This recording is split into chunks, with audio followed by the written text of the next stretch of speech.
মন্ত্রী সবাই বলছে ডিম থেরাপি আর বিজেপির লোকেরা এই মিথ্যে কথাটা চালাবার চেষ্টা করেছিল প্রথম এক মাস যে এটা জনরোষ। এটা কোনো জনরোষ ছিল না, এটা বিজেপির গুন্ডামি ছিল। এরা এখন নতুন নতুন এসেছে তো খুব দাঁত দেখাচ্ছে।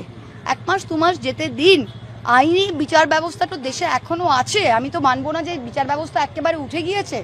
আমরা বিজেপিকে একটা জিনিস প্রশ্ন করতে চাই যে আপনারা জিতেছেন, খুব ভালো, লুট করে হোক যাই করে হোক আপনারা লিটেছেন। আপনারা বলছেন আপনারা মানুষের রায়ে জিতেছেন, খুব সুন্দর, আমরা তা মানছি যে আপনারা মানুষ ভোট দিয়েছে, আপনারা জিতেছেন।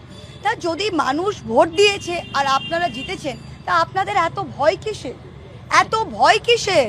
আর আপনাদের ক্যাডার কোথায়? আমি তো আপনাদের ক্যাডারকে কোথাও দেখছি না। আপনাদের কয়েকটা নেতা অতি উস্কানিমূলক মন্তব্য করছে আর বাকি পুরোটা আপনারা পুলিশ দিয়ে করছেন। জেলার এসপি এখন জেলার ডিস্ট্রিক্ট প্রেসিডেন্ট।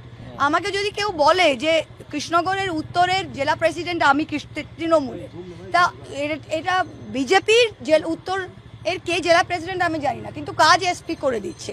প্রত্যেকটা ব্লকে যদি তাদের ব্লক প্রেসিডেন্টকে কিন্তু আমাদের জানা নেই, প্রত্যেকটা কাজ তাদের ওসি করে দিচ্ছে।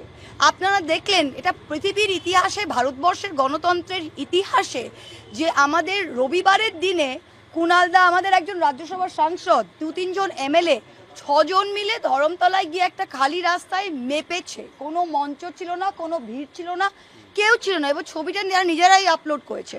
এখন সেটার ভিত্তিতে কগনিসেন্স নিয়ে তাদের নোটিশ দেওয়া হয়েছে, আইনি নোটিশ। এটা কোন অপরাধ আমরা জানতে চাই। আজকে কলকাতা পুলিশ কমিশনার 21শে জুলাইয়ের এত ভয় কি? আপনাদের যদি কোনো একটা ছোট্ট মিটিংয়ে আটকানো হতো, আপনারা হাইকোর্ট গিয়ে ওটা নিয়ে আসতেন, মনে আছে? আপনারা আজকে সারা মধ্য কলকাতায় 31শে আগস্ট না কত, বোধহয় 2 মাস আপনারা ব্ল্যাঙ্কেট 144 ধারা অর্ডার নিয়ে এসছেন। কিসের ভয়? কেন? মধ্য কলকাতায় 5 জনের বেশি মিটিং করতে পারবে না? গণতান্ত্রিক অধিকার কোথায়?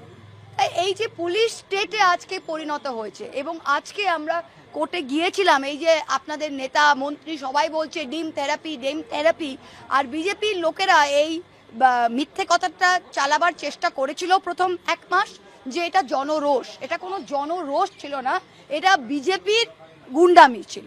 আর আজকে প্রত্যেকটা পুলিশ স্টেশনে গাইডলাইন দিতে বলেছে ডিজেকে, এটা চলতে পারে না। আর আগামী দিন এরা ভাবছি, দেখুন যখন এরা এখন নতুন নতুন এসেছে তো খুব দাঁত দেখাচ্ছে।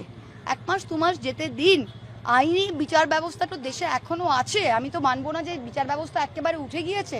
যতদিন বিচার ব্যবস্থা আছে, কোনো না কোনো দিন আমরা কিন্তু রেহাই